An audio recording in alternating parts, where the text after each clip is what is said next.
Well, hello, Garden City and all our surrounding neighbors. Welcome to episode number 579 of the Garden City Community Chat Show. It's Thursday, June 2nd, 2022. We're so happy that you could be with us tonight. We hope you're all safe and doing well. I am your host, Kerry. Also joining me tonight are my co-host, Garden City's very own meteorologist, Dr. Tom Iwinski. Tom, how you doing? Doing well. Power's finally back on after a crazy start to June, but we'll get into all that. Yeah, we got hit pretty good in Garden City, certain areas. Also, former Garden City councilman and current president of the Garden City Kiwanis, Mr. Mike Jones. How you doing, sir? I'm doing great, Kerry. Awesome. Hey, I want to mention Memorial Day. We had a great ceremony. Mayor Walker and I did. did a great job.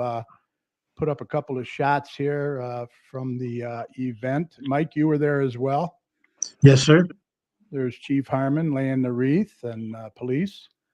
And James Townsend did a medley. It was very, very nice ceremony. Great weather. Wasn't too hot at the time. Nice breeze. And the guest speaker was Billy Burke. He was a Marine, or is a Marine. Once a Marine, always a Marine, they say, right? But I just wanted to mention that. It was a great ceremony, and my hat's off to everybody involved. Well, tonight, with the election season starting to amp up, we welcome Jody White, who is running for state senator in the 5th district, which does include Garden City. We'll also find out what other communities are in the district since they've changed it.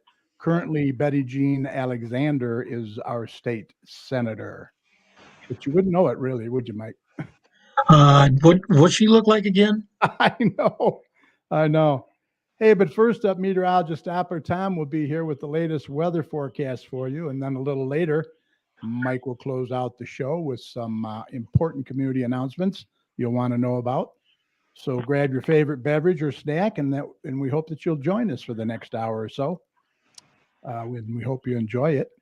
Hey, just a quick reminder about some upcoming shows that you can get on your calendar. Next week on June 9th, we have Brandy Overholt and Susan Cabello from the Public Service Credit Union located right here in Garden City. Brandy is the branch manager and Susan is in commercial lending. And then on June 16th, we have Councilman and mayoral candidate Mark Jacobs on the show. On June 23rd, we will be off that night because that is Music in the Park. That's the Music in the Park event. So we hope that you'll all come out and enjoy that.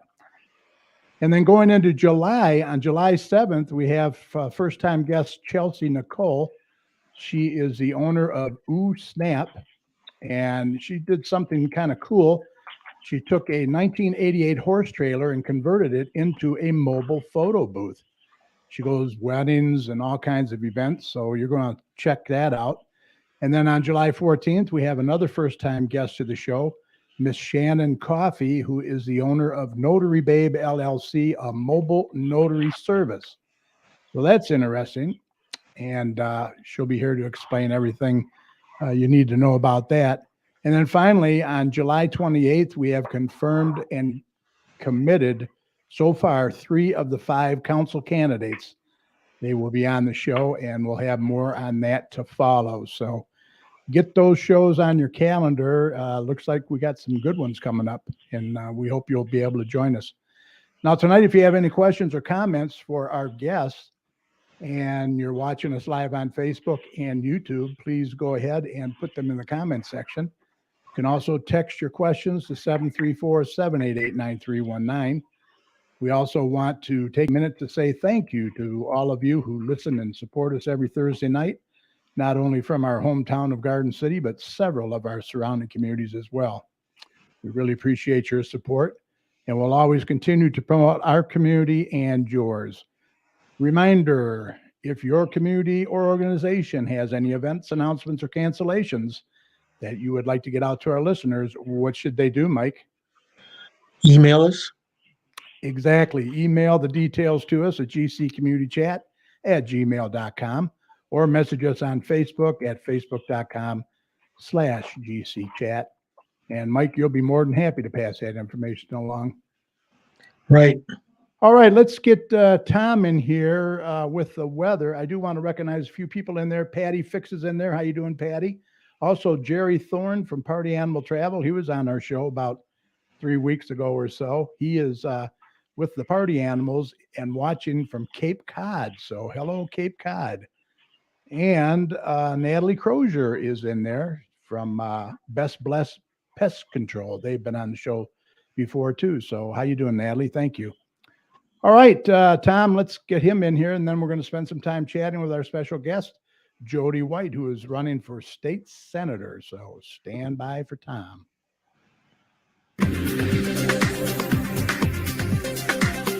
Okay, let's do a check on weather with Doppler Tom. Let's see what he has in store for the rest of this week and the weekend coming up. Tom, take it away. Well, I'm happy that the weather broke for you, especially with your power being out, 24 hours? Yeah, this was quite a start to the June.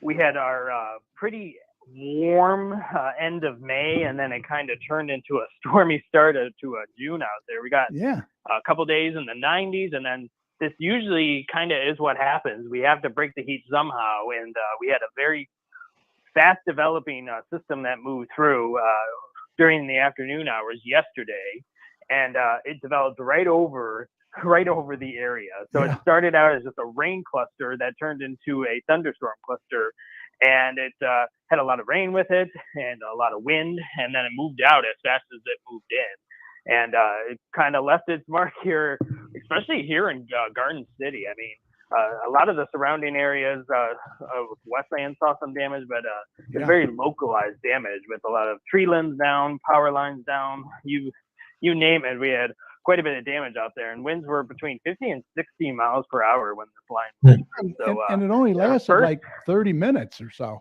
I mean, it wasn't long. Yeah, it was, like I said, it moved in pretty quick and it moved out. So, yeah, less than an hour that it moved through. And stormy start to June. It's now quieting down. The humidity is starting to cut down. The rain is ending. The sun came out later in the day today. It started out a little cloudier, but we're starting to quiet things down. The power is slowly starting to come back, especially mine, thankfully. And we're going to start to get into some more quieter weather tonight. Overall, it'll be a clear night out there. Another cool night again tonight. Temperatures will be in the low 50s. So yesterday, we opened all the windows, and it was quite a chilly morning in the house. And we're not complaining, but it was definitely a nice, cool air mass that's been moving through. And we're going to see another cool night out there. And then as we get into Friday, overall, the majority of the day seems to be fairly sunny. There's going to be a lot of sunshine throughout the day. I don't really see many issues. Temperatures are going to warm back up to the upper 70s, so a nice rebound in temperatures, nice mild day out there. Then as we get into Saturday, the clouds will slowly begin to build throughout the day. We'll start out sunny, and then the clouds will slowly build out throughout the day, but it will stay dry throughout the day on Saturday. Temperatures will get a little bit cooler. We're probably dropping to the low 70s for highs on Saturday. And then as we get into Sunday, it will overall be more of a cloudier day than Saturday. The majority of the day seems to be cloudy, and temperatures will be probably again in the low 70s. So a little bit of a cooler weekend to speak of. And then as we get into next week, we're going to see another jump in temperatures on Monday with temperatures near 80 degrees. And then our next round of some rain. Some of this rain again will be heavy at times moving through during the afternoon hours, and then it will move quickly out again. So this could be another bout of some storminess moving through on Monday, but then it starts to dry back down or quiet down as we get into Tuesday and Wednesday, with temperatures dropping into the mid to upper 70s and drying out. And then as we get into Thursday, we'll be back into the lower 70s. And then the following weekend, we'll get into the mid to upper 70s. So the trend will be temperatures right around 80 degrees, with temperatures mainly staying in the mid to upper 70s over the next 7 days, which is a nice trend. I don't really see any temperatures getting too hot again. We saw a few bouts of that at the end of May, but we're now seeing a kind of a trend with temperatures, and the trend will continue into to mid-June as well. We're going to see temperatures right around 80 degrees. So no spikes in temperatures. I stole the thermostat from Richard and I locked it up, and we're going to try to control the temperatures and not get too many temperature swings out there. Right. Because he does like his hot weather. Oh, I know. If the viewers don't know. Yeah. But other than that, temperatures during the overnight hours are also going to stay pretty mild with temperatures in the 50s and 60s. So not too much to complain about. Just a little storminess yesterday that caused a lot of headaches, and then it really snapped the pattern back into kind of rhythm, and now is more of a consistent, milder pattern with a more of a drier period. And our next shed of rain, just keep a note, will be Monday afternoon and evening with our next chance of some heavier rain moving through. Again, that's on Monday afternoon. And quickly talking about some other weather, there's some storminess continuing to move across the eastern United States right now that affected us yesterday. That's continuing this evening. Other than that, the plains have been remaining fairly stormy out there, and a lot of the more organized severe weather has been staying south of us. But that was our first bout of severe weather yesterday, and this is now that we're into June, this is when that kind of weather will become more frequent as we get into the next few months here in Michigan. So just keep note of that and have a severe weather plan, because we can definitely get some crazy weather here in Michigan during the summer months. But I don't really see anything too crazy to talk about just yet. And the last little story to talk about is we're again in June, and that means, yes, the hurricane season has officially started. Jeez. And right on cue, we're going to have a system over the weekend affect the entire state of Florida, if you will. It's going to be probably Tropical Storm Alex, and it will bring a whole bunch of rain, a lot of localized flooding to the entire state of Florida as it moves through during the weekend. So unfortunately, if you're going to be in Florida this weekend, it doesn't look too good weather-wise, with a lot of rain and a lot of gusty winds moving through. But that's going to be the first named storm of the season, and then it will be quickly moving out to sea as we get into next week. So we're already going to be number one on the list, and I don't want to think about us going through the whole list quite yet. But we're slowly getting into the busy season of us with severe weather and hurricane season in the Atlantic. But if you want to keep tuned to all my local weather information, just go to my website, DopplerTomsWeather.com, and it will keep you updated with all this active weather. Tom, Sandy Abraham wants to know, no rain tomorrow night for graduation, right? No, it looks pretty nice for graduation. Awesome. And Lucky Squirrel on Saturday. Yeah, Saturday. Oh, yeah. I did botch that forecast last time there was Lucky Squirrel was moving through, and I said the rain was going to hold off, and it moved through during the morning. But I do it believe did clear, though. The Lucky Squirrel will get in Saturday, Mike. I can confirm that. Okay, good. I can confirm. And once again, for those that don't know, Tom took a meteorologist job with what company in Missouri, Kansas? It's a company called Weather or Not, and it's out of Kansas City. And you're not relocating. You're staying with us. Yes, it's a remote job. So I'm staying here in Michigan to do Missouri's weather and Michigan's weather. So let's just add another state to the mix. Awesome. Well, we're happy for you. That's for sure. You do a great job. Thank you. Thank you. All right. Let's introduce our guest for tonight. She's been waiting patiently. She is a candidate for state senator representing the 5th District. Please welcome Jody White. Hi, Jody. How are you? I'm doing well. Thank you, Carrie and Mike, for having me on today. Thanks for being here. We really appreciate it. Well, you want to start with who I am? I can start with that. Let's find out a little bit about yourself. Your background, why you're running.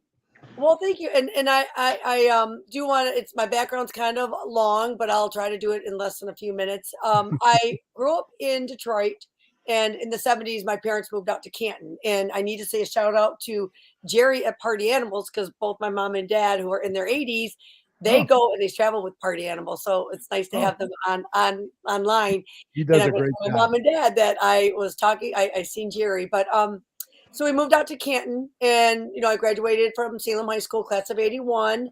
I do have a twin brother. I graduated early and he didn't. Oh. He did end up going off to vet school though, and I ended up getting into the real estate industry. So I've always been doing real estate since I was pretty much 18.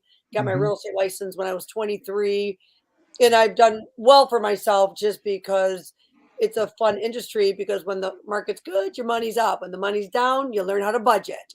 And then I ended up moving to Livonia and bought my first home, which is the home I'm living in now. And it's where I met my husband, Jeff.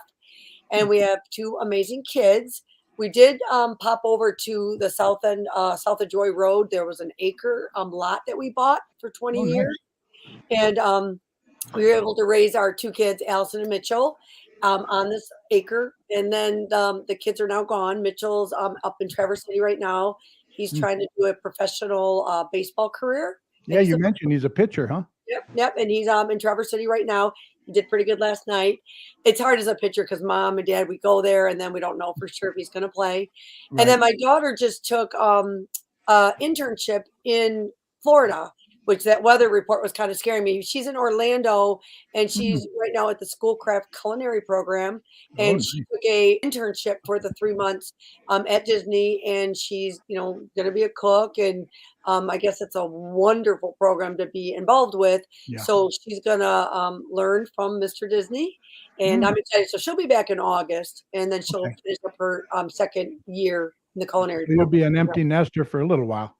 Well, it's kind of weird because, I'm a homeschool mom. We ended up, I raised my kids Lutheran. We ended up going to Peace Lutheran there at like Merriman in West Chicago. And I was able to be the gym teacher there. And I ended up going back to Madonna University. I have a business degree I graduated in 91 with a business degree. And all of a sudden I had a couple kids, and the private schools, a lot of times they need mom help.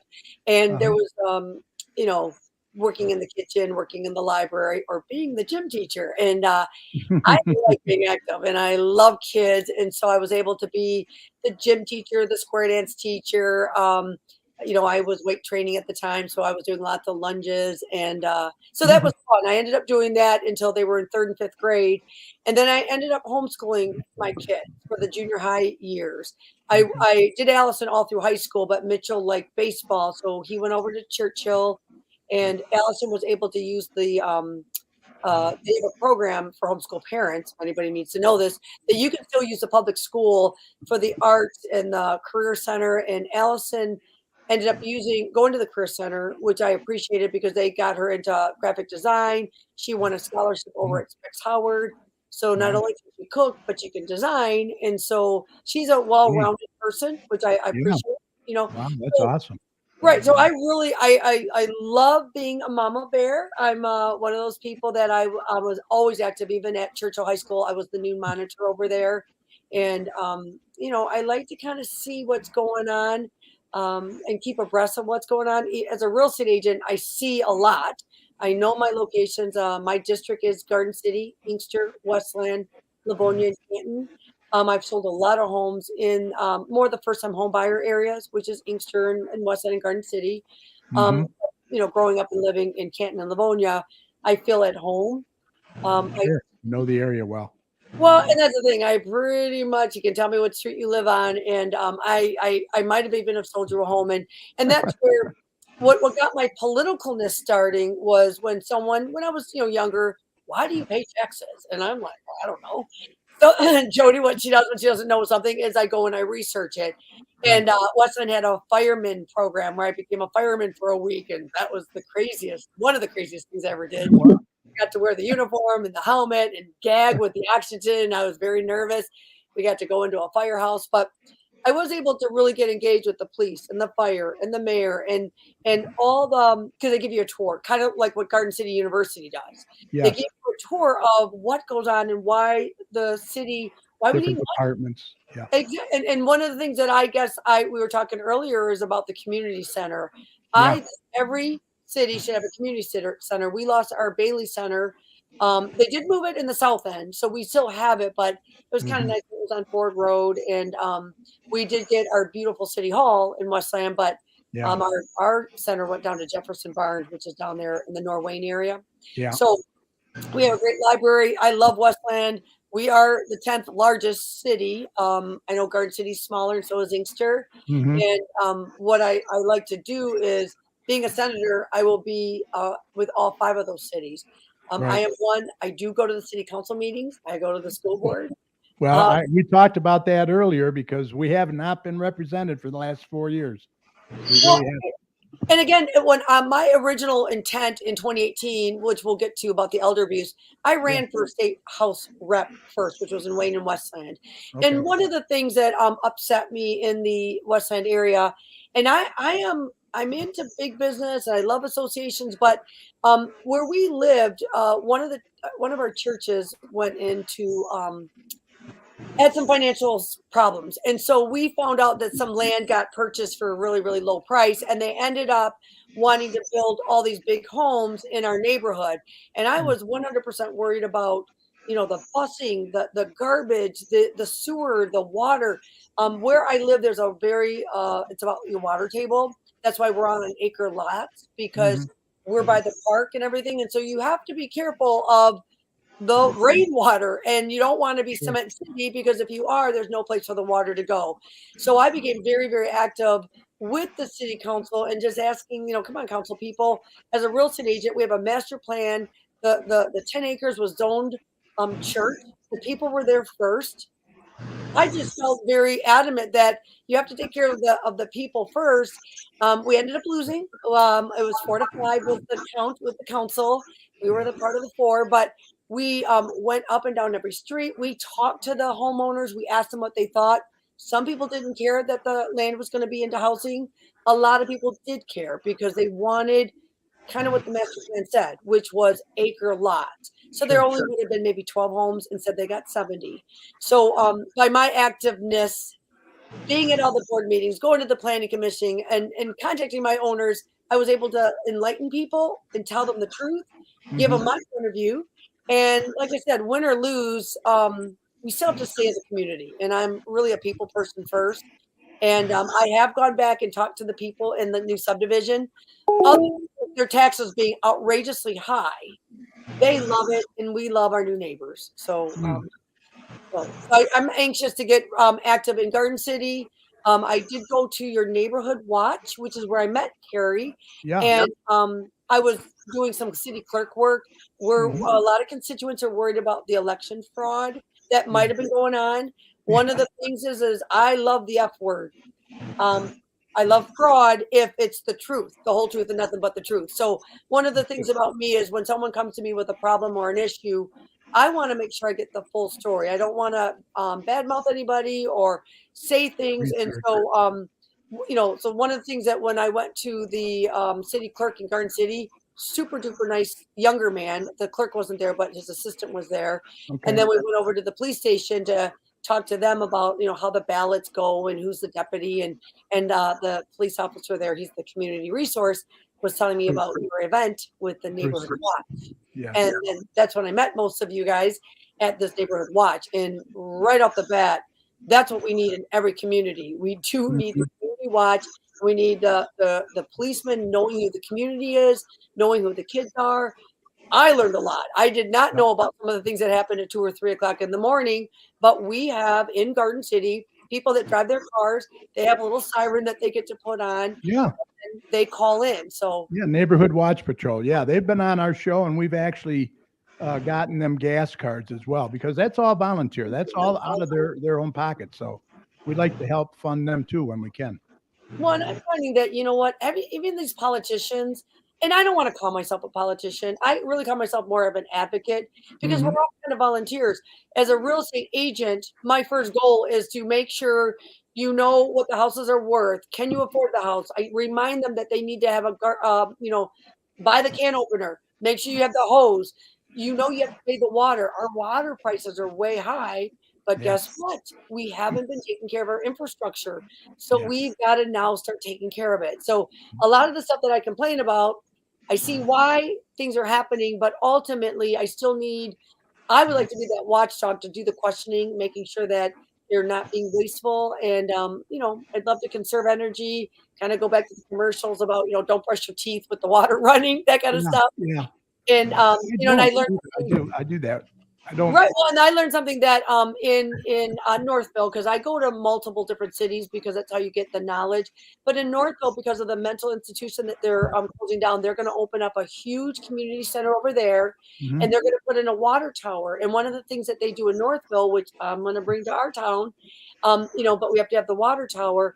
They end up getting the water in the middle of the night where the rates are less. So they store it in the water tower, and then they can give it back to their residents at a lower price. And I went, wow, we need I that. like that.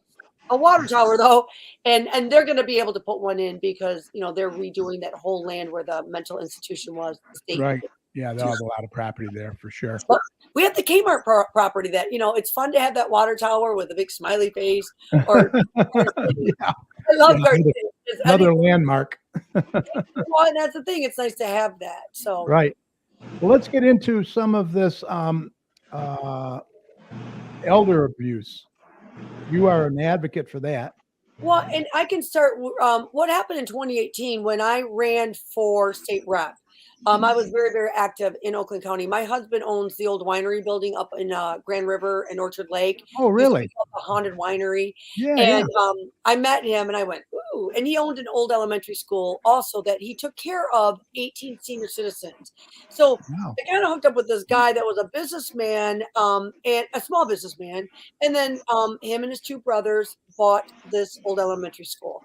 So I didn't really understand elder abuse. My father-in-law was a victim of it. And his family, the winery has been kind of taken over by the probate court. So I became very, very active as a real estate agent because I would go to the court and I would court watch and I would be listening to what's happening to my husband, but then meeting the people around me. And as you can tell, I like to talk. So I would say to them, what's going on with you? What's going on with your tree farm? Why is your mom in the nursing home? Why are the two family members fighting? So I was really researching a whole lot of stuff. And so as a state rep candidate, I did win my primary. So I just had to win my state rep in November, which I did not. I got 32% of the vote in the Westland Wayne area. But what happened was, even though I didn't win, I kept going. And one of the things I want to give a praise report to Dana Nessel, who originally was helping us. And, her and I were talking back because she was campaigning at the same time I was. Sure. She told me that she was going to do an elder abuse task force, which Yes. in 2019 she did. I was really, really thankful for it. Unfortunately, what I felt was a lot of people were coming, and I don't want to call them complaining, but we didn't know what was going on. And when you don't know what's going on, got to communicate. We're complaining a lot. And so because I was a victim of it and we lost $1.8 million, the winery is no longer in the White's name. It's an attorney has taken over it. We are still working with the Elder Abuse Task Force with Dana Nessel. It's not happening as fast as I would like. And so one of the things I think the Lord is teaching me is patience. I want to be a senator that can maybe move it a little faster. I do see a lot of people being afraid when you get into a legislative position, and I don't want to be that person. You got to be approachable.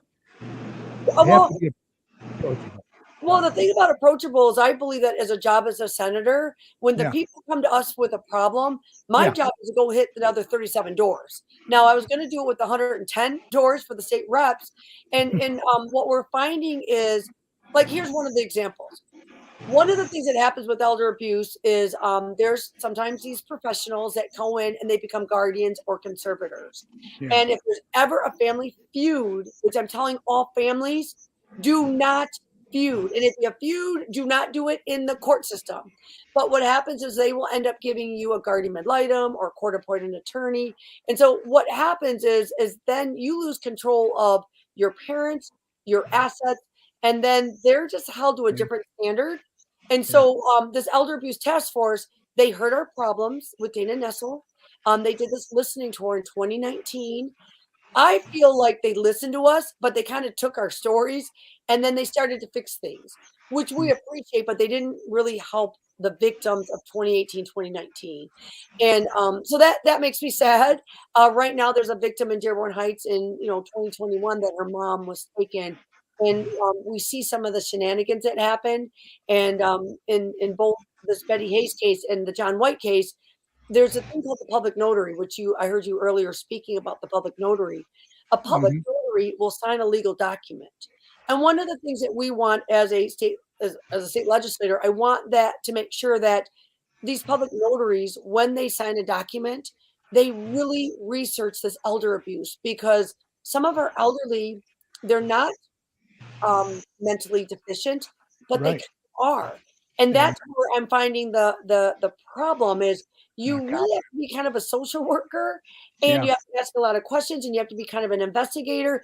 And I ask these people to just do a little bit more research because both in the John White and the Betty Hayes case, one of the family members were able to sign a document and have it notarized. And we feel with our Secretary of State, we're asking them to please help the public notaries learn more about elder abuse and the task force so that they just do a little bit more investigation so Right. that some of the we call it a scam. It's just like with everything else. You can be taken advantage of. And when you are the one being a victim, oh, you just want to run for state senate and fix things. you know. And so Yeah. the only reason why Frustrating. I chose state senator instead of House rep is because of the redistricting.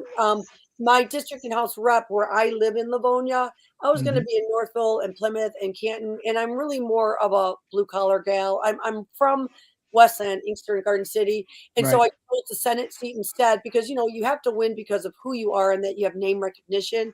Yep. Um, I have been working with. I don't know if you noticed the blue shirts that we wear in that photo, but it's basically a group of mainly school teachers that they're the one that taught us how to rally and how to do things and they are not putting up with this. A lot of the school teachers um we bought the blue shirts and we want to stop trafficking our elderly and our vulnerable and our disabled because Mm. once you get into the system, professionals can use the money of your trust and make a lot of money off of us. And like I said, our family lost $1.8 million. The scary thing about it, we're never going to see the 1.8 million, but we're still seeing good change so that it stops into the future. But again, it's not happening fast enough. So one of the things Right. that my complaint was the camera system in our court systems. We wanted Mhm. 24/7 cameras rolling in our courthouses because then you would be able to see the manipulation. When you go to court, you don't get access to that. And then you don't get, it's very expensive to order your transcripts. It's very costly to fight. A lot of the attorneys that we noticed kind of didn't know about the probate scam either. So we're educating a lot of attorneys Mhm. in their field, and we're seeing a small shift. And we're just hoping that with the blue shirt awareness, the other team that I'm with is Save Our Seniors. They're upset because they want cameras in the nursing homes. Because Yeah. again, there should be nobody ever that should be taking you away from your elderly. And like I said, my mom and dad are 80 and 84. I am thankful that they're alive. I'm Mhm. thankful that they're not in the system of either Mm. public court or in a nursing home. But when you sit with people and hear their stories, as a state senator, I'm going to believe them. And that's a simple, simple request.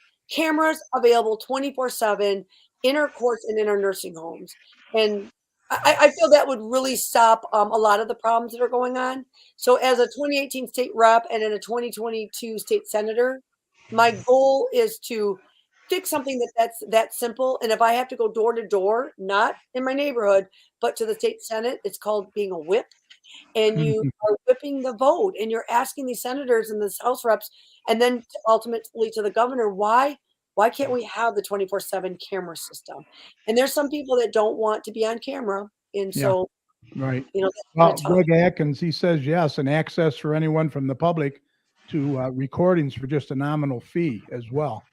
Right, and actually Greg Atkins is one about now his story is a little bit different. I actually know him. Hi, Greg. His story was he was harassed for firewood in his backyard by an ordinance officer, and he actually was complaining about some of the other things that was going on in the neighborhood.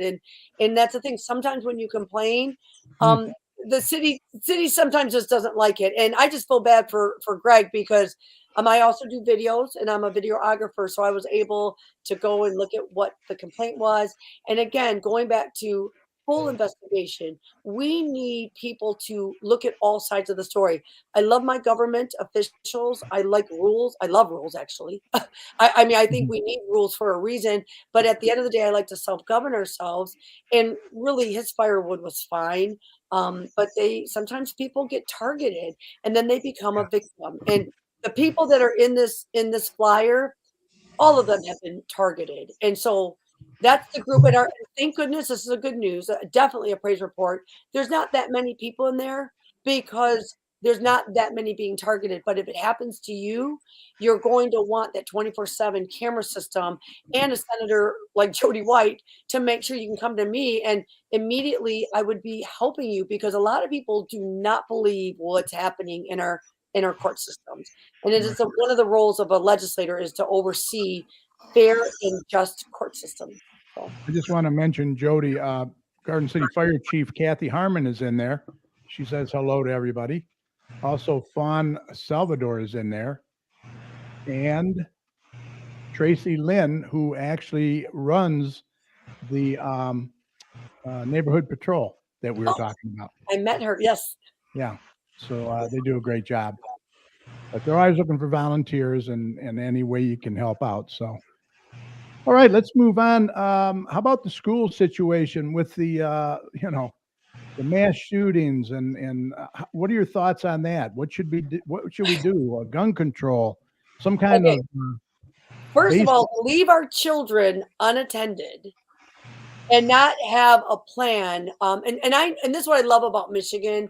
We have amazing public safety, and we do a lot of amazing programs. Some of them have been defunded because of money, and but I'm sad for what happened in these other states. But the fact that we are not protecting our children and making sure that there is a school resource officer in there, and people laugh at me, but we don't have guns at our home, but we have hornet spray, the 25-foot hornet spray, because again, I want to be able to at least protect myself. So I want to, I have a hornet spray, and at least it'd be something that, when you are afraid, you don't want to be trigger happy, or in this case, I believe that the young man, I think, had some mental deficiencies, which again, we need to be protecting our children. We protect our banks. We protect, I guess I'm just mad. We protect. But do we need to be selling AR-15s to 18-year-olds? Come on. Well, here's the thing. Who does that? And this is my question is, why isn't there some communication? And my biggest thing is this, and that's what I love about Garden City. Why don't you know who your neighbors are? And you're telling me you didn't know the kid was living with the grandma. And we do have a couple of firing squad stores up and down Ford Road and Plymouth Road. And it is a good place to get to know your neighbor. And, like I said, I like guns, but I don't really want to own one. I want to feel protected, but absolutely not. Why would someone at 18 years old own a gun for that and nobody question that? And I got to do community first. You're telling me, wouldn't you pick up the phone? And maybe I'm a nosy person. And if I probably went into a real estate home and was listing something and I said something, I would at least make a phone call and say, hey, guys, you guys know anything about this house? And I think it's just awareness, because we've got to learn how to communicate with one another. This is our town, our children. These guys were little second and third graders. They were little kids. And I don't know. I want to see more parents and volunteering at the schools. I need more adults. Need These to get teachers involved. cannot do it by themselves. And by the way, I love my teachers. And being a homeschool mom, I appreciate teachers way more, because I didn't really realize how difficult it is having 30, 35 kids. And because I was always an active mom in these smaller schools, the teachers loved me. And I want more mama bears and papa bears too. We want them in the schools. And we love the interaction with our police, because we need to make sure that we are not defunding the police. We need our police. We need them to know what's going on. We need more neighborhood community watch. We need to know our neighbors. And that's the benefit of Inkster Garden City. You guys are so much smaller than the 10th largest city in Westland, and Canton's huge too. It's just nice to be able to have you guys start the pilot program and show us how to do it. It's that simple. It just seems, Jody, like a lot of the crap goes through Garden City. It isn't Garden City residents it's coming from outside Garden City and it's going right through Garden City. When I Just heard like about that, lady yeah, that died at Maplewood and Middlebelt, you know? right. I mean, Well, it's just terrible. when I heard that middle belt, there was that, cross shooting, and then a young lady was Yeah. killed. And I had a friend that was taking a picture of her son, and they noticed it. And she was one of the nurses out there trying to help and save the little girl that was killed. But, again, I believe that, we have taken God out of everything. And so God's left us alone. And so I really believe we didn't grow up with guns. We got bullied. We would walk away from the bully, but this bringing out guns and fighting, do I blame it on the TV and the video games? Kind of. I think everybody's a little bit desensitized. But again, we all were raised with we have in our school district, we have Common education, sense laws. we have religion, we have morality, we have common sense. All of us graduated from second grade. A lot of the stuff we've learned since We second all know grade. right from wrong, I would hope. Well, you would think, and that's the thing. And again, because I'm a victim of probate fraud and what's going on there, I know what Mhm. it's like to be a victim. And all I can do is I want to make sure that we are protecting our schools. We need to engage the police officers with our teachers because we even need kids nowadays to want to grow up and be a teacher and a policeman. They all want to be like YouTube people or they sit on one of those like programs and they just play video games and talk. We Yeah, need them to want to come back and be our yeah. teachers and our policemen and come back to learning about public service. Mhm. Tracy Lynn says we need better health, mental health in this country, mental health awareness like we did for stroke awareness for the general public. Well, I'll tell you one of the things because I'm pretty active, especially in the probate court. They're doing it. They're trying. One of the nice things that they're doing is they're letting some social workers work with the police because sometimes when the police go to a house, sometimes it's just de-escalating people that might not know how to mentally help one another. And, we're talking husbands and wives and boyfriends and girlfriends and sometimes parent and child. And so I think everybody needs more knowledge on um, mental health and how to de escalate irritations, fighting. COVID did not help. Everybody's stuck in the house. I do know that that probably took us a lot of people over the edge, but we are getting back. The parades are back and we're doing a lot more functions outside with the summertime. We got to Mhm. get out there and exercise. But I do believe that there's a lot of money going into mental health because I do go up to Lansing quite a bit and I Mhm. ask those kind of questions. So it's coming, but like everything else, it Yeah. takes a while to see it. So Tracy's thumbs up Tracy's on that. Yeah, she says there were signs and no one recognized it. We need a hotline for easy reporting of signs of mental health. Yeah, maybe that's a good idea. We say at the end of every show, if you see something, say something. We need to get more involved. Exactly. When you see signs of mental illness in someone, you need to reach out to somebody and let Well, them and if know. you don't know what to do, well, when I took a class, and again, well, I love learning. Education and knowledge is just so powerful because you don't know what you don't know until you learn it. And Right. being in the elder abuse, dementia is really huge, and that's the other thing too. These elderly, they're on medication and drugs, and then they're not normal, but then the next minute they seem fine.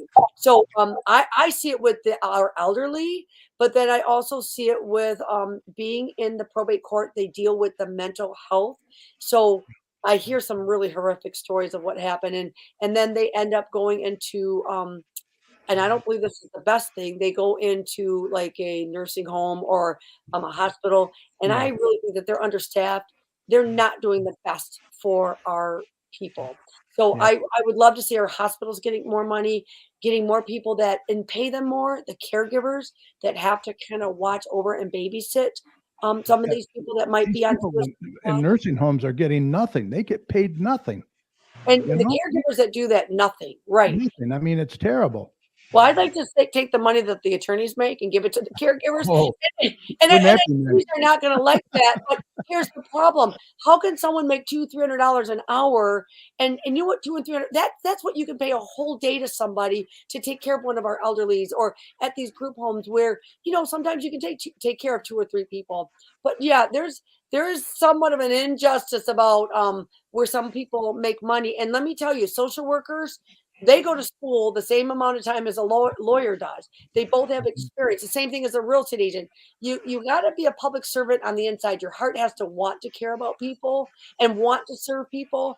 But there's some shifting, I think, in some of the abuse in finances. And again, I believe that there should be some recall in some of the way these people get paid. And we see a lot of financial abuse in our elderly. And the one lady that I'm helping, she has $105,000 attorney fee because she just wants to try to get her mom back out of, and she lives in Dearborn Heights. $105,000 to fight in a court system where we don't get any camera systems, we don't get the transcripts, we don't Yeah. get anything. You know, it's hard to prove it. And now she's fighting the attorneys. So Jesus. we need to stop fighting, and we really need. And I love our We're social workers, together. our caregivers.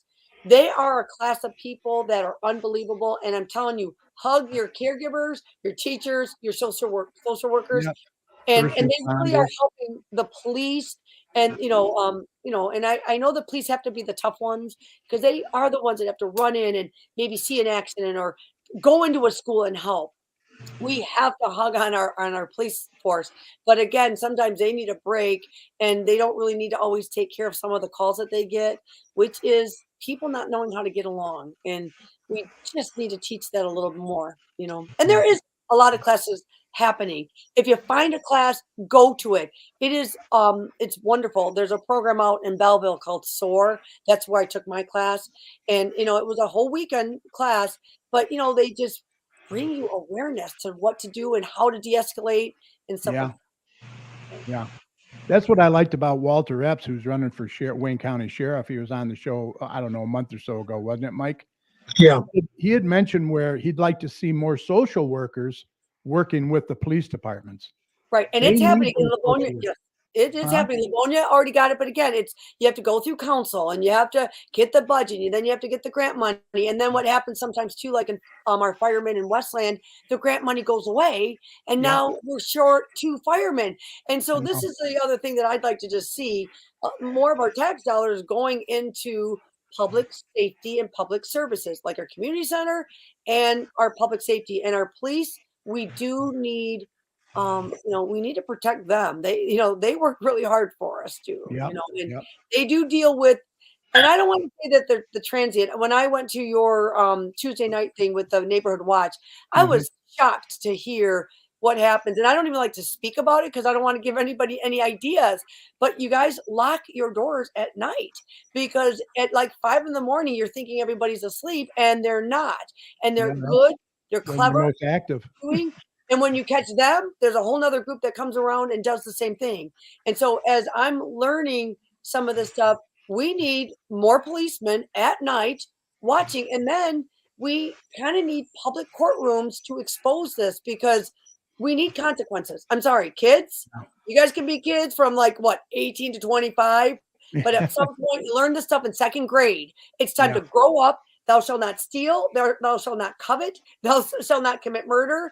And that's the thing. We've got to go back to some of the basic principles that were Basic. taught. Greg Atkins says Rick Snyder cut a lot of funding for mental health facilities for the indigent in Michigan just before he left office. So a lot of poor people who needed mental facilities were put out on the streets. That's true. Very true. Absolutely, yeah. It And we didn't start with Rick Diner.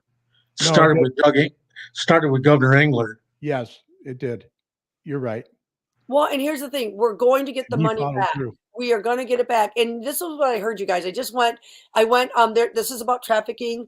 I talked with Mary White Ford. She is a house rep. And I go to a lot of if there's ever a meeting up there, I go to it because I always like to educate myself before I get the job. So I like to go to the committees that you go to. But while we were walking, I ran into Mary, and she said that there's grant money that she's been trying, and it's for the women that are being trafficked, and the state police said, I can't help these women. There's no place for them. So there's going to be a large chunk of money. There's 2 of them. I just know the one, Ava Maria, which is in Redford.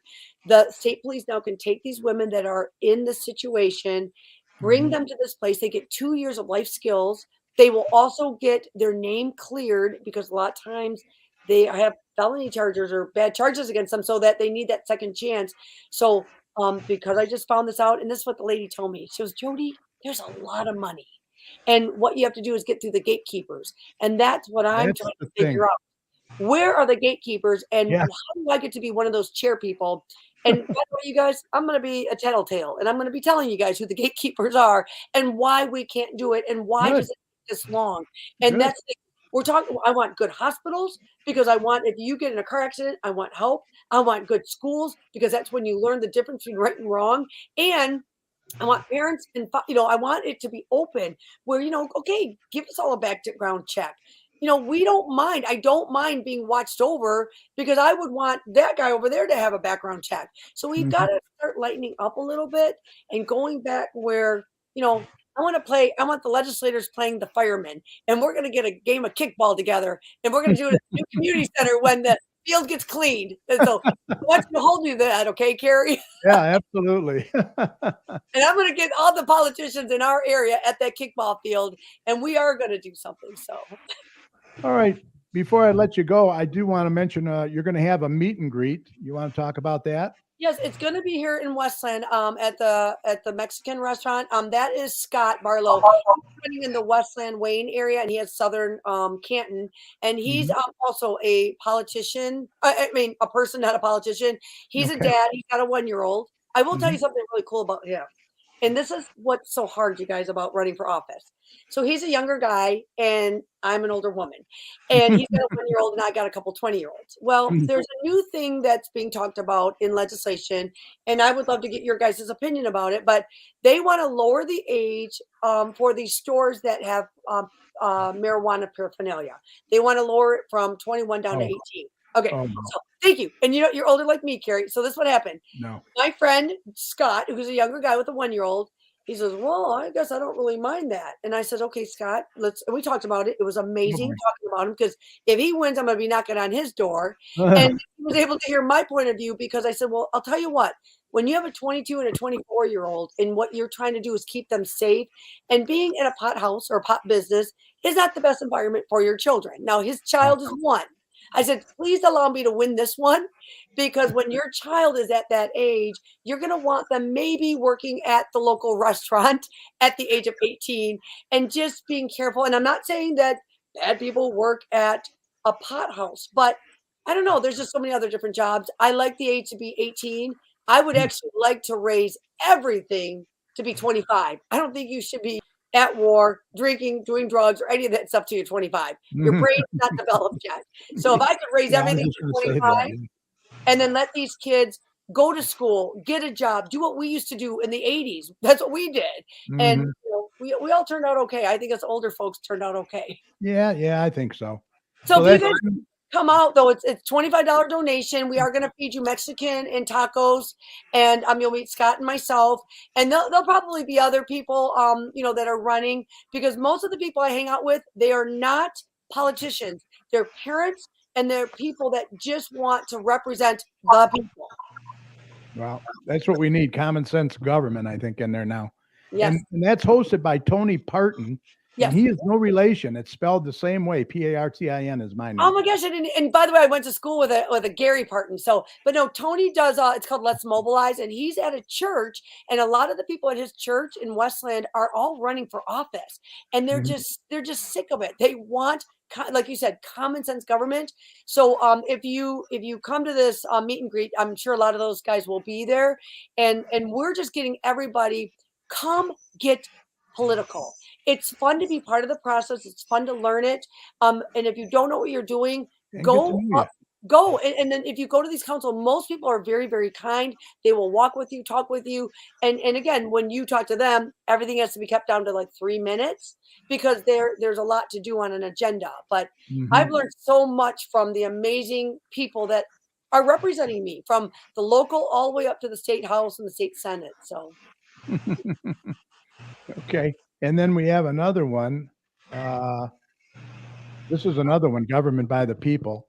Right. And what this is the Stand Up Michigan, and what they're doing the same thing. We're just trying to re-educate. I think a lot of us, I'm going to be honest. I did not study government as a kid. I didn't care about it. But when you start homeschooling, and the last story, When I started homeschooling my kids, I do it in a homeschool community, and so other moms teach. I'm a math person, and I did marketplace math, and I did common sense math. So, and then I had other parents like do the algebra and the trigonometry and stuff like that. Well, with government, it was called Student Statesman Institute. It was in Lansing, and what happened was for a whole week, Allison, my 14-year-old, had to be a house rep, and she was mad at me because at the end of the week they had to get a speech and they had to stand on the floor and speak. And she was mortified. Well, Yeah. the second year, she got to be the senator. And my son had to do the House rep. And you know, it's so sad to see your little kids Yeah. and they're so nervous. Public But there's other speaking is chaperones. terrible. And I was a chaperone. So I would like push my kids off to these other chaperones because you don't want your kids to like hate you for life. But both of them loved it. They knew, I mean, they did the whole process. But guess what happened? I was a senator and a House rep for 2 years as a chaperone. And that's when I got the wisdom. So I keep telling this group out of Lansing, you need to do it for the adults. And that's what these people, Stand Up Michigan, they're really starting to just, you know, show you what an election is. What is the job as a poll worker? What is a precinct delegate? You could be a precinct delegate either on the Democrat or Republican Party. All you really do is you're the person on the street. You're going to all these events and you're telling people you're the Carrie of the Garden City show. You know, you're the one that's going there, and then you get a small precinct, and then you walk the streets and you let people know. And whether you're Democrat or Republican, what I'm realizing, we're all the same people. We are starting to unite because at the end of the day, we need to. Well, you get to go to your own church. You get to, you know, speak your own language. You get to go to your own school. And at the end of the day, we need to remember we're government by the people. And if we don't control what's happening, money is being wasted. We need it in the right places, and we need to move a little faster. You know, that's one of the things I want to bring to Lansing. I can't believe in one cycle how long it takes to get things done. And I believe that the reps and the senators are not working together. And I want to bring unity with that, if at all possible. Really? Well, wish me luck, you guys. And again, a lot of people know me. I'm pretty active. A lot of people, and that's the thing. The people in power know who I am, and they know that I'm no nonsense. I will not be bullied. I will fight back, and I will stand up. And that's the thing. I want to know where the money's at. I want to know why is it not being spent properly, and then I want accountability because a lot of the agencies that do get the money, they are 100% accountable for every dime that they spend, and they get really frustrated that they have to do it, yet the government doesn't have to do it. So I go across the board. I am running as a Republican, but at the end of the day, I'm really on the line because my foot's part blue and part red because the people I hang out with, it is the same thing. Do what you learn in second grade. Bottom line, love on your parents and hug those kids of yours and be nice to anybody in public service. So that's my messaging. And hopefully, if you need anything, you will be able to get my phone number. I will definitely put it out there. It's out there anyways as a real estate agent. And I'm here to serve. So I'm hoping to serve Garden City, Westland, Canton, Livonia, and Inkster. All right. Well, look, hey, we went an hour and 2 minutes. Wow. I told you I could talk.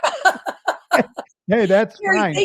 Thank you really seriously for having me on. I really thank you for coming on and come back anytime. Now there's going to be a primary, correct? Yes, I'm in the primary with 2 other people. Emily also ran for House rep, and then the other guy, Scott. I don't know him. I don't even know him. And a lot of times too, a precinct delegate will end up running for office. So, like I said, Emily's an amazing candidate. I would like to win the seat. I was a state committee woman for 4 years. I moved out of Westland, moved back into Livonia. So she kind of took my seat as a state committee woman over there. And then she ran for House rep against Kevin Coleman. I got 32% of the vote. Are you talking about Emily Bauman? Yep, Emily. Yep. And so the two of us, we have very, very similar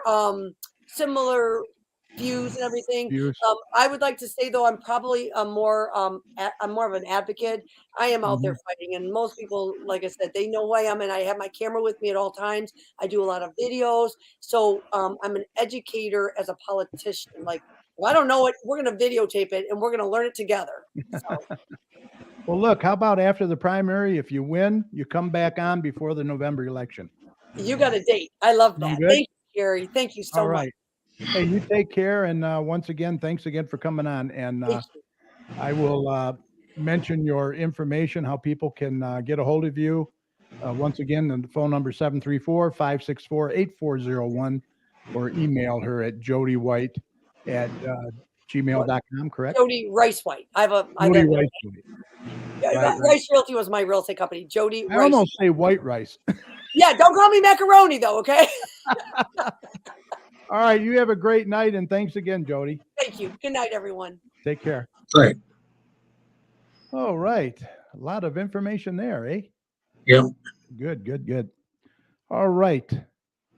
I did want to mention real quick, if you are a small business owner and you would like to be featured on our show, please contact us either by email at gcommunitychat@gmail.com or message us on Facebook at facebook.com/gcchat.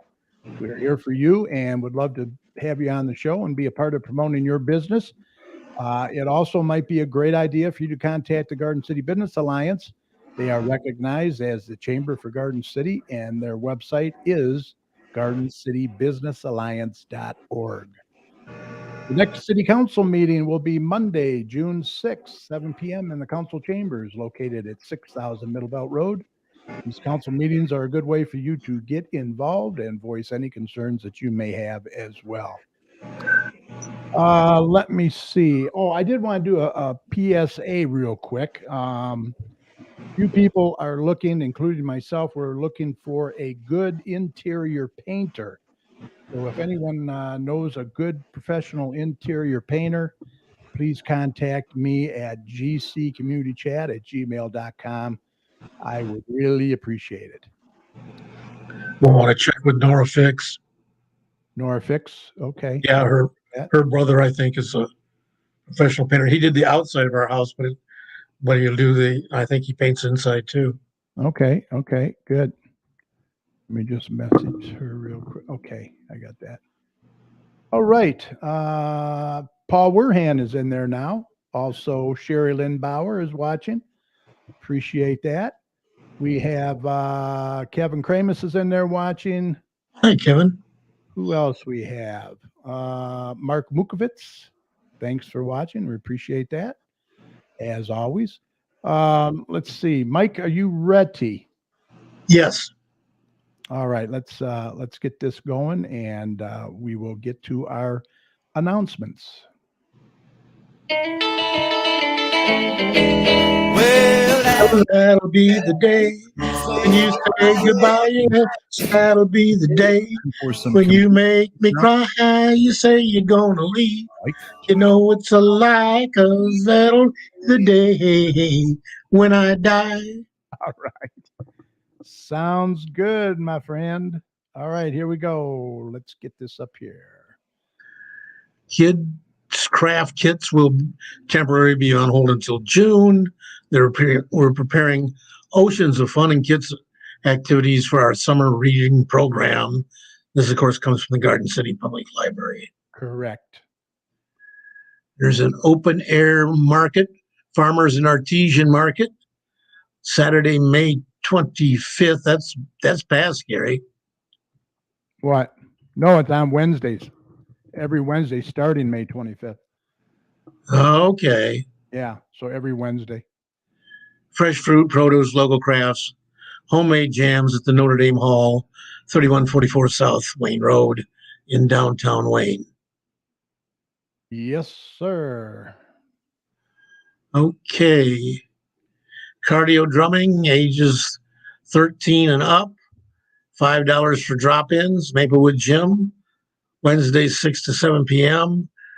Bring your own set of ball, base, and sticks, or rent a set for $5 or purchase one for $30.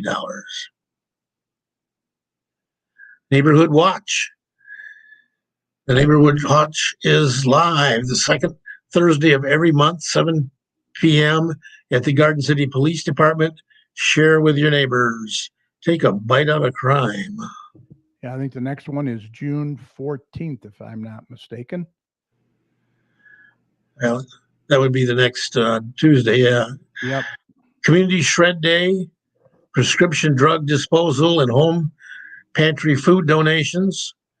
Saturday, June 4th from 10 to 1 in the City Hall parking lot. Enter off Central from Ford Road up to 5 paper grocery bags or cardboard bankers boxes are accepted. Cars must line up by 12:45. That's going to be a busy time because that's when the rescheduled Lucky Squirrel is going to be going on. Yeah, I hope they know what they're doing there. It's going to be pretty crowded there. Yeah, it could be. Okay, a craft day at the Maplewood Community Center. Also on Saturday from 11 a.m. is $6 fee. Yep. A lot of stuff going on Saturday. Yes, there is. The American Montessori Academy presents Frozen, also on Saturday at 1 p.m., 30055 Joy Road in Westland. Tickets are $5. You can call 313-533-0000 for more information. A lot of zeros. Mom to Mom sale, Saturday, June 4th and 5th from 9 to 5, $20 table in the Garden City Civic Arena. Okay, the adult leagues over at the Garden City Ice Arena. Wiffle ball is on Mondays, starting June 6th through August 8th. $150 a team, 6:30 to 9. Floor hockey is on Tuesdays, June 7th to August 9th. $150 a team, 7 to 9. Dodgeball on Wednesdays, June 8th to August 10th. $150 a team, starts at 7:30. And fowling on Thursdays from June 9th to August 11th, $100 a team. You know what that is? Yeah, that's bowling with a football. I can't bowl with a bowling ball. I don't know how I would do it with a football. Right. Okay, surprise. Garden City High School Palm Tryouts is having round 2. There was such a good turnout that we are having another tryout for the fall. It will be on Thursday and Friday, June 9th and 10th, 6 to 8 p.m. at the Garden City High School cafeteria. Yeah, they have some great teams, that's for sure. Garden City's always been known for that. Yep. Westland Police presents Understanding Basics of Traffic Safety. Yeah. Very important. There's a lot of people that could use that course. Yeah. June 11th from 9:30 to 12:30 at the parking lot of the Westland Police Department, 36701 Ford Road. That's good. You don't have to read all that. Okay. Cruising to a Cure, Decades of Hope. Cars change, styles change, hope doesn't. Relay for Life of Westland and Wayne will be on Saturday, June 11th from 11 a.m. till Sunday, June 12th at 7 a.m. at the Westland Farmers Market, Tatton Park, 1901 North Carlson Street in Westland. Let's celebrate, remember, and fight back. Yeah, that's an all-nighter there. Oh, yeah. Done that before. Yeah, I miss that relay. Yeah. Okay, 5K for 5 decades. Step, run, ride, and stroll. Sunday, June 12th. There'll be medallions, snacks, water, and goodie bags. Racing check-in at 8 a.m. Check-in for 8:30 a.m. start. Non-racing 8 a.m. to 12. This is sponsored by STEP, celebrating 5 years. It's at Crowley Park in Dearborn. 50 years. Oh, yeah. Annual Strawberry Festival, Garden City Presbyterian Church. Yum. It's a big event out every year. Yeah. 1841 Middle Belt Road, Friday, June 7th from 4:30 to 8. There'll be music, boutique, bake sale, games for the kids, and strawberries with cake and ice cream for all. Proceeds will be donated to a local charity. Yeah, they usually have a pretty good turnout. I love it. Yep. Camp Garden City Summer Camp, Monday through Friday, ages 6 through 11, 9 to 1 from June 20th to August 9th in the Garden City Park. It's $79 for residents, $94 for non-residents. More information and registration is online at gardencitymi.org/campgc. Music in the Park, sponsored by Gordon Chevrolet, presented by Garden City Business Alliance. There are 3 Thursdays, as Carrie already mentioned. The first one, Saturday, June 23rd, will preempt our community chat program. The featured band is Sinyan Smith. On Thursday, July 21st, Smith Factor, and on August 18th, Taylor Tucky. And this is going to be a shop and play event where various organizations, charities, and so forth can present information. You can shop, you can play. We're going to have our cornhole board there from Kiwanis. Oh, yeah. So people can buy their raffle tickets and be giving that away at the August one. Okay. You buy tickets at the June and July one as well. Okay. Yeah, all 3 bands are really good too. So hope to see everybody there. This is a big event. Yeah, the 21st annual Autos for Autism car show to benefit Berger School for students with autism will be on Monday, July 18th from 4 to 9. They're looking for volunteers to help with that, by the way. We got a bunch of them to sign up at the Kiwanis meeting today. Good. It's going to be at the Garden City High School, 6500 Middle Belt Road in Maplewood. That's our original location for the next 2 years. And you really can't go to the middle school because there's other work and stuff that's going to be done there. So they're moving back to the high school. Live music by Bonnie and the Working Girls, delicious food by R&J Smoked Meats, merchandise raffles, lots of trophies, dash plaques to the first 200 entrants. Motorcycles are welcome. Space is limited, so register early. Yep. Yeah, we're hoping to just before the show get Lisa or Kim back on, talk about it a little bit.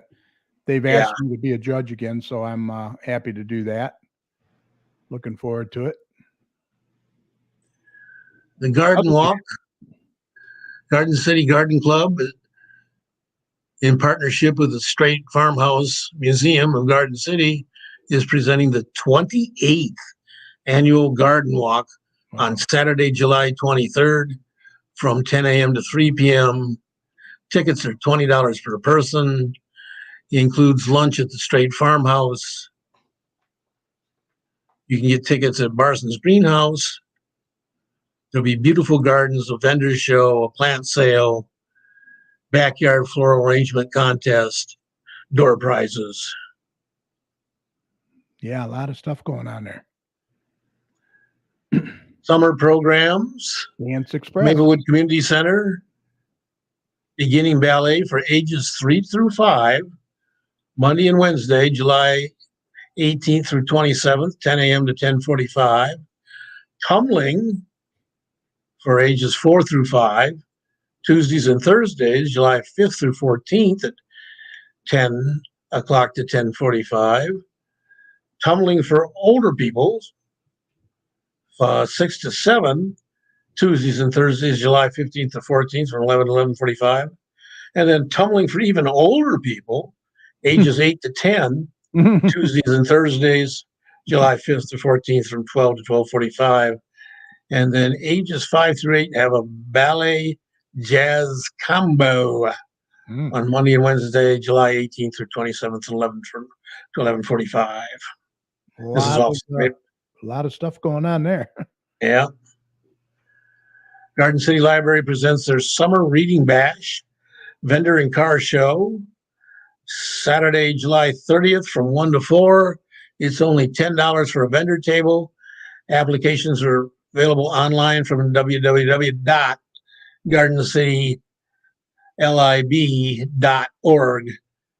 Register your car starting June 13th by calling the Garden City Public Library at 734-793-1830. Yeah, that should be a nice event too. Yeah. Look at this. We're talking Christmas already. Garden City High School Holiday Craft and Vendor Show. Yeah, they're looking Looking for for, looking for quality crafters. Direct sales spots are limited. You must confirm your availability. This is going to be on December 3rd. So mark your calendar. You don't want to schedule something that's going to conflict. At the Garden City High School vendor show at gmail.com. Yeah, that's why we're doing it early now. They want to, and then there it is, the actual date. Yeah. 10 a.m. to 3 p.m. Yep. All right. That's all we got there. But I did get a late breaking one from Debbie Fox from the American Legion. Post Okay. 396 is having their 10th annual golf outing. It's going to be Saturday, August 20th at Inkster Valley Golf Course in Inkster. Check-in is 8 a.m., tee off, 9 a.m., shotgun start. Registration fee is $100 per person. Registration fee includes 18 holes of golf, breakfast, lunch, on the turn, and dinner. There will also be a 50-50 raffle, basket raffles, golf prizes, and course challenges. A $15,000 hole-in-one prize. Wow. Practice on your hole-in-ones. And that's the American Legion. Check that out. Oh, for more information, I'm sorry, you can call Paul at 734-776-8025 or our good friend Dick King. Remember Dick King? Mm-hmm. 734-564-7080. And the new marketplace came out. Did you get yours? I did. The new Garden City Marketplace. So make sure you check that out. Got a lot of good stuff in there. Maybe Mike will hit some of that next week. We're running kind of long tonight. I did have something I wanted to share with people that was in Mark's newsletter that he sends out. Sure. This is a little bit of history here. Garden City was incorporated as a village and received electricity from Detroit Edison in 1927. Wow. In 1929, Garden City was connected to the Detroit water system. In 1930, Garden City opened its first bank, the Garden City State Bank.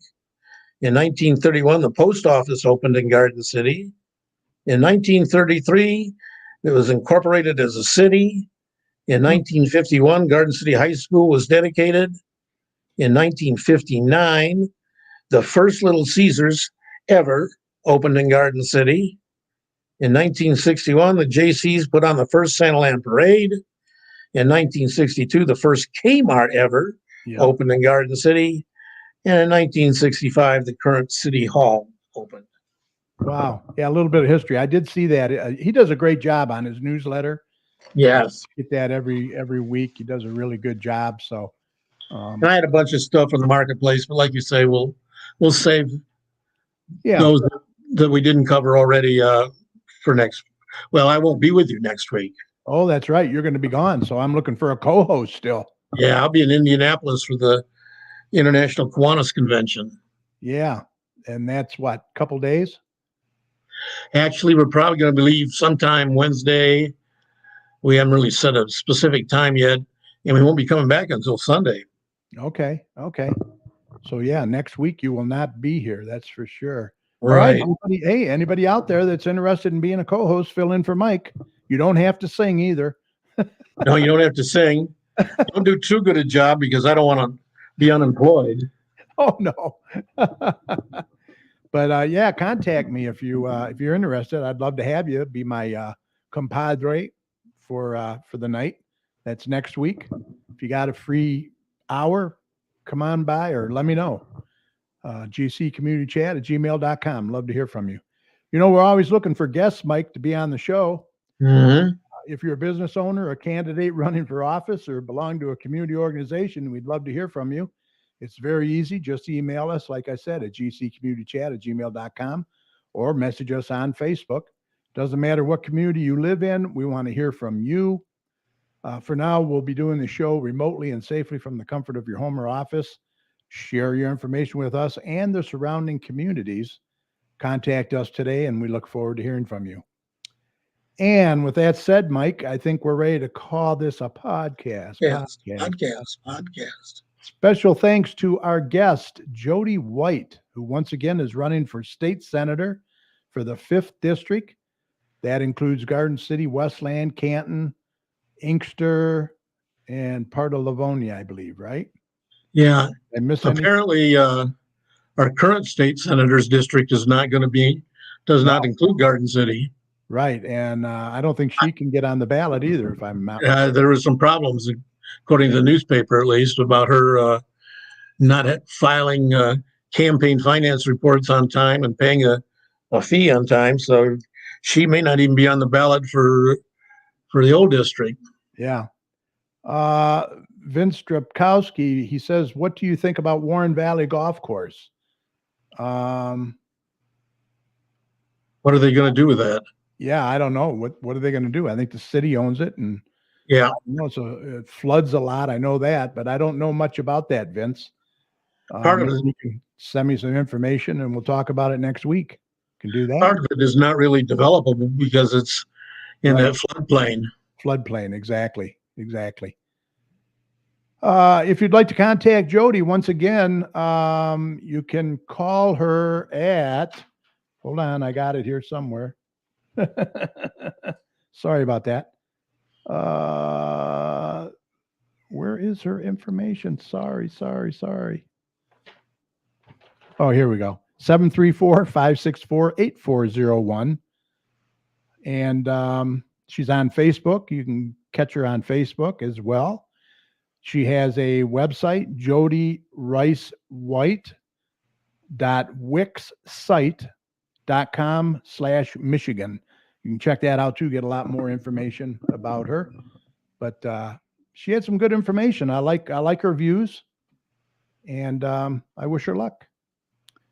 Also, a big thanks to my fantastic co-hosts, meteorologist Dr. Tom Iwinski and Kiwanis President Mike Jones. Great job as always. Mike, any final thoughts before we go? No, only that my record was broken at the Kiwanis meeting. Uh-oh, no. Somebody took your... Yeah, I got pickpocketed at the board meeting Wednesday night and lost my gavel. Oh, what'd that cost you? Well, actually, it went up for auction, but I dropped out when it went above $3. So Millie Tiskowitz bid $7, and now she has the gavel. And I suppose the next time I'm able to preside over a Kiwanis meeting, they'll auction it off again. Oh boy! And again, I'll drop out if they get too high. Oh my God! It's a good fundraiser for Kiwanis. We're getting they're getting money every week for this gavel bidding. Yeah, it's funny. Hey, how about the Tigers? Wow. Hey, yeah. They're actually playing pretty good. Let's see how they do in New York this weekend. That'll be a big test. But that's going to be a huge test. Yeah, New York is playing very well. Very well. But the Tigers are starting to get a little better hitting, a little more consistent hitting. They still got a long way to go on that. Yeah. And they've still got problems with starting pitchers being disabled and what have you on the DL. And terrible. Well, they've only had 7 starting pitchers go out of the lineup and on disabled list. What'd you think of Clemens' kid starting? Okay, I don't think he's got a hit yet. No, I don't think so. In 3 games, but he had a couple good plays today. Yeah. Once he gets that first hit under his belt, I think he'll do much better. You know, he's nervous, I'm sure, still. All right. And a huge thank you to each and every one of you sharing your time with us. We really appreciate it. Remember, this show will be available right after we sign off tonight on Facebook. So we hope that you'll catch it later at your convenience, especially if you tuned in late tonight, by going to facebook.com/GCChat. Also on our YouTube channel, just go to YouTube and search for GC Community Chat. You'll find not only this show, but all our past shows as well. And please subscribe. Just click on that subscribe button. We would really appreciate it. As always, we continue to thank all the healthcare workers, first responders, police and fire, everyone on the front lines who serve and protect us every day. We can't thank you enough. Be safe. And we want you to know that you and your families are in our thoughts and prayers every day. And when you see any of these heroes, please let them know how much you appreciate them. Remember, the success of a community depends on the community, so please support your local businesses. Don't forget, we like to promote community unity, right, Mike? Yes, sir. So let's spread that unity and support one another. And please don't hesitate, vaccinate. And Mike, if you see something, Say something. absolutely, we need to look out for one another out there. For all your weather information, make sure you head on over to dappertomsweather.com. He's got a great user-friendly website over there full of a lot of good information. We will see you right back here next Thursday, June 9th, live on Facebook and YouTube. Well, Mike won't be here though, will you? I will not. I will be out of state. Right, exactly. Let me back this up. I just wanted to check my notes here. Yeah, next week we're going to have Brandy Overholt and Susan Cobello from Public Service Credit Union located right here in Garden City. So until then, we hope you enjoyed the show. Thanks for listening. Have a very safe and wonderful rest of your week, and good night. Mike, take care, buddy. You too, Carrie. All right. See you in 2 weeks. All right. Take care. Have a good trip. Yeah, thank you.